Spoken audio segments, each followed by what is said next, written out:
தமிழ்நாடு எப்படி தலைகீழாகி இருக்கிறது, எல்லா விதத்திலையும் நாம் எப்படி அதில் சிக்கி கொண்டிருக்கிறோம். ஒரு சக்கரவியூகத்தில் மாட்டிக்கொண்டிருப்பது போல திராவிடத்தின் கீழ், அதுவும் ஒரு குடும்பத்தின் கீழ் நாம் எப்படி மாட்டிக்கொண்டிருக்கிறோம் என்பதை ரொம்ப அழகாக இங்கே அவர் பேசினார். அதற்கு நன்றி கூறுகிறேன். ஒரு 2-3 விஷயம் மாத்திரம் நான் கூற வேண்டிய அவசியம் இருக்கிறது. ஸ்டாலின் ஆட்சிக்கு வந்தபோது, ஸ்டாலின் கட்சியை கையில் எடுத்துக்கொண்ட போது துக்ளக் கூறியது, இவர் அவசியம், திமுகவுக்கு இவர் அவசியம், நாம் இவரை எதிர்க்கிறோம், திமுக இந்த தமிழ்நாட்டுக்கு நல்லதல்ல, அது குடும்ப ஆட்சி, வாரிசு ஆட்சி கட்சி, அதன் மூலமாக நம்ம பழகருப்பையா என்னென்ன கூறினாரோ அந்தந்த கஷ்டங்களெல்லாம் தமிழ்நாட்டுக்கு வரும், இங்கு அதிகார துஷ்பிரயோகம் நடக்கும், போலீஸ் அவர்களுக்கு அடிமையாக இருக்கும், அதே மாதிரி பெரிய குற்றங்கள் பரவும், இதெல்லாம் இருக்கு. ஆனால் இவர் பதவிக்கு வந்த பிறகு நாம் சொன்னோம், இது மக்கள் கொடுத்த முடிவு, நாம் எதிர்த்தோம், ஆனால் இது மக்கள் கொடுத்த முடிவு, இவர் நல்லபடியாக நடப்பாரா இல்லையா என்பதை நாம் கண்காணிப்போம். அதில் 3-4 விஷயங்கள் உங்களுக்கு கூற வேண்டியது அவசியம். ஒன்று, தமிழ்நாடு அமைதி பூங்கா. இப்படி ஒரு பித்தலாட்ட அரசியல் என்ன நடந்திருக்கு?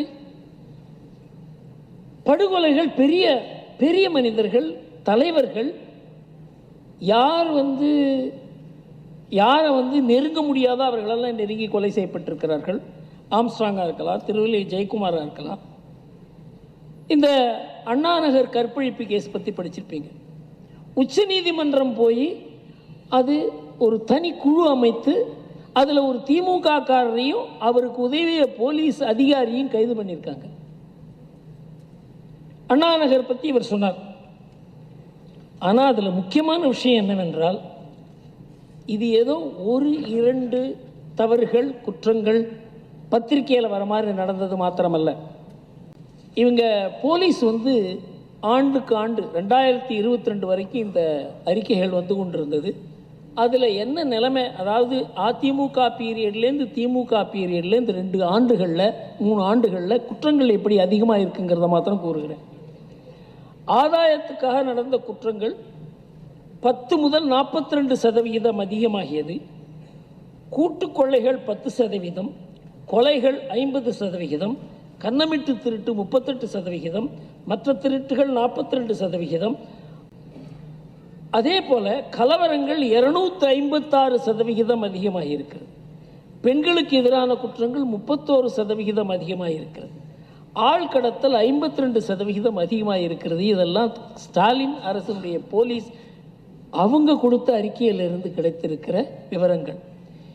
ஆனால் தமிழ்நாடு அமைதி பூங்கா, குற்றங்கள் குறைந்திருக்கின்றன, ஆனால் குற்றமில்லாத தமிழ்நாட்டை உருவாக்குவோம், பத்திரிகைகள் அப்படியே போடுறாங்க. அவரையோ அல்லது துணை முதல்வரையோ உங்க புள்ளி விவரமே இதை கூறுகிறதே, நீங்க இப்படி தமிழ்நாட்டு அமைதி பூங்கா என்று கூறுகிறீர்களே என்று கேட்கிற அளவுக்கு நம்ம பத்திரிகைகளுக்கு முதுகெலும்பு இல்லை. இது உண்மை. எதிர்க்கட்சிகள் எந்த அளவுக்கு இந்த புள்ளி விவரங்களை மக்களுக்கு எதிர்க்கு கொண்டு போக முடியும் என்று தெரியவில்லை. ஏனென்றால் எதிர்க்கட்சிகளை சிதறி இருக்கின்றன. அவர்களுக்கு இந்த புள்ளி விவரத்தை எடுத்துக் கொடுப்பவர்கள் யார் என்று கூட சொல்ல முடியவில்லை. ஏனென்றால் பத்திரிகைகள் தான் இதை செய்ய வேண்டும். இன்னொன்று, எப்பவுமே கூறுவார், திமுக என்றால் அராஜகம், திமுக என்றால் கொலை கொள்ளை, திமுக என்றால் எல்லா விதமான குற்றங்களும் அதிகமாகும், அதனால திமுகவுக்கும் குற்றத்துக்கும் பெரிய நெருங்கிய உறவு இருக்கு என்று கூறுவார். இதை நான் 2001 இந்த ஸ்டாட்டிஸ்டிக்ஸ் எடுத்து இந்த தடவை தான் பார்த்தேன். எப்பப்பெல்லாம் திமுக ஆட்சியில் இருக்கிறதோ அப்பொழுதெல்லாம் குற்றங்கள் அதிகமாக இருக்கிறது. 1-2%, 5%, 10% கிடையாது, 2 மடங்கு. அதே அதிமுக ஆட்சிக்கு வரும்போது அது குறையும், திமுக ஆட்சி வரும்போது மதியம் அதிகமாகும். குற்றங்களுக்கும் ஒரு கட்சிக்கும் தொடர்பு இருக்கு அப்படிங்கிறத கூறியதை நான் புள்ளி விவரங்கள் மூலமாக கண்டேன். அடுத்தது இந்த போதைப் பொருள்கள். போதையில்லா தமிழகத்தை உருவாக்குவோம் என்பது இன்னொரு பித்தலாட்டம். ஆனால் இந்த கைதானார ஜாபர் சாதிக். அதை பற்றி யாருக்குமே விவரம் அதிகமாக தெரியல, அதோட மறந்துட்டாங்க. அதில் முக்கியம் என்னவென்றால், அது ஏதோ குஜராத்திலேருந்து அது தமிழ்நாட்டுக்கு வந்தது அப்படிங்கிற மாதிரி நம்ம தங்கம் தென்னரசு பேசினார். ஆனால் நார்கோட்டிக் கண்ட்ரோல் பியூரோ இதை பற்றி ரிப்போர்ட் அனுப்பிச்சிருக்காங்க. மணிப்பூர்லேருந்து நேரடியாக தூத்துக்குடி ராமேஸ்வரத்துக்கு வந்து இங்கேருந்து அது அந்த மெத்தாபெட்டமைன் அது வந்து மணிப்பூரில் ஒரு கிலோ 50,000 ரூபா, இங்கே ஒரு கிலோ 7 லட்சம் ரூபா. அதே இலங்கைக்கு கொண்டு போனால் 5 கோடி, ஆஸ்திரேலியாவுக்கு கொண்டு போனால் 10 கோடி. எந்த அளவுக்கு லாபம் இருக்கிறது? அந்த லாபத்தை தமிழ்நாட்டில் சம்பாதிக்கிறதுக்கு ஒரு பெரிய கும்பல் உருவாகி இருக்கிறது. அதை முதல்ல எல்டிடிஇ நடத்தினாங்க. எல்டிடிஇ அழிந்து போன பிறகு அதை கையில் எடுத்திருப்பது இஸ்லாமிய தீவிரவாதிகள். அவர்கள் மூலமாகத்தான் இது நடக்கிறது. எந்த அளவுக்கு ஆபத்தான விஷயம். ஸோ ஜாஃபர் சாதிக் என்பது ஒரு தனி நபர் அல்ல, ஒரு பெரிய கூட்டம். உலக அளவில் இந்த போதை கடத்தல் செய்கிற ஒரு கூட்டத்தினுடைய முக்கியமான இடமாக தமிழ்நாடு உருவாகி இருக்கிறது. ஆனால் அந்த வழக்கை பற்றி நாம் இன்னும் அது என்ன நடந்ததுன்னு கூட யாருக்கும் தெரியாது. எதிர்க்கட்சிகள் கூட இதை பற்றி கேட்கல, பத்திரிகைகள் கேட்கல. இது ஏதோ ஒரு தனி கேஸாக மாத்திரம் நாம் பார்க்குறோம். போதையில்லா தமிழகம் என்பது அடுத்த பித்தலாட்டம். அப்பா பிள்ளையை கொண்டு வருவது மாத்திரம் வாரிசு அரசியல் இல்லை. இந்த வாரிசு அரசியலுக்காக ஒரு சூழ்நிலையை உருவாக்க வேண்டும். இதை பண்ணது காங்கிரஸ் தான். ஜவஹர்லால் நேரு போல பல தலைவர்கள் இருந்தாங்க. ஏன் அந்த குடும்பத்தை மாத்திரம் இந்த அளவுக்கு பிரபலப்படுத்த முடிஞ்சது? நாட்டில் இருக்க எல்லா திட்டங்கள், ஏர்போர்ட், ரயில்வே ஸ்டேஷன்லேருந்து எல்லா இடத்துக்கும் அந்த குடும்பத்தின் பெயர்.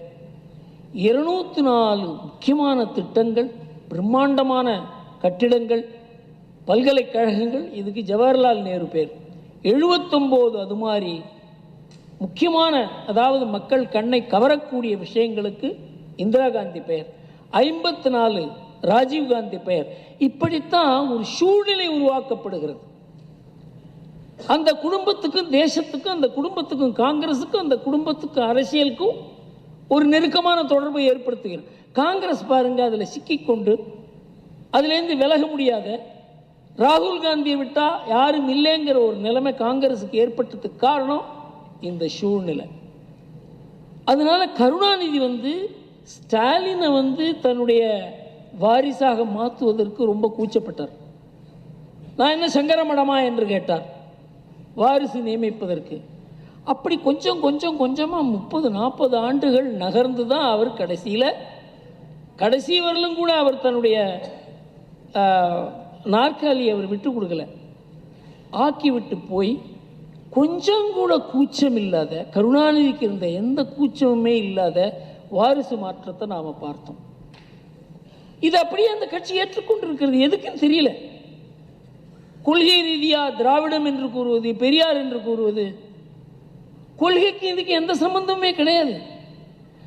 அந்த குடும்பம் 2001 வரலும் எத்தனை சொத்து குவித்தார்கள் என்பதை ஜார்ஜ் பெர்னாண்டஸினுடைய மேகசின் ஒன்று இருந்தது, அதர் சைடு. அவங்க அதை பப்ளிஷ் பண்ணியிருக்காங்க. அதை நான் இங்கே பேசினேன் என்றால் நாளை காலை வரலும் அந்த லிஸ்ட்டை படித்துக்கொண்டே இருப்பேன். அந்த அளவுக்கு இவர்கள் சொத்து குவித்திருக்கிறார்கள் இந்த நாடு முழுவதும், தமிழ்நாடு முழுவதும். ஆனால் இவங்க அந்த எலெக்ஷன் அப்ளிகேஷனில் போடுவாங்க இல்லையா, அதில் ஸ்டாலினுக்கு 8 கோடி ரூபா தான் சொத்து இருக்கு. இந்த அளவுக்கு சொத்து குவித்து அதை மறைத்து, நம்ம பழகருப்பையா சொன்ன மாதிரி அந்த சொத்துக்கள் மூலமாக மறுபடியும் ஆட்சி, அதற்கு பிறகு மேலும் அதன் மூலமாக சொத்து. இதுக்கு எல்லாத்துக்குமே காரணம் ஒரு கட்சி, ஒரு குடும்பத்தின் வாரிசுக்குள்ள மாட்டிக்கொண்டிருப்பது, அதற்குண்டான சூழ்நிலையை உருவாக்குவது. அதை தான் ஸ்டாலின் செய்து கொண்டிருக்கிறார். திரு உதயநிதி ஸ்டாலின் அவர்களுக்கு எஸ்ஐஆர்னு என்னன்னே தெரியல. பத்திரிகை நண்பர்கள் எஸ்ஐஆர் கேட்டதுக்கு புது விளக்கம் கொடுக்கிறார். இந்தியாவில் யாருமே எஸ்ஐஆருக்கு, ஒரு துணை முதலமைச்சராக இருக்கிறவருக்கு எஸ்ஐஆர் விளக்கமே தவறு.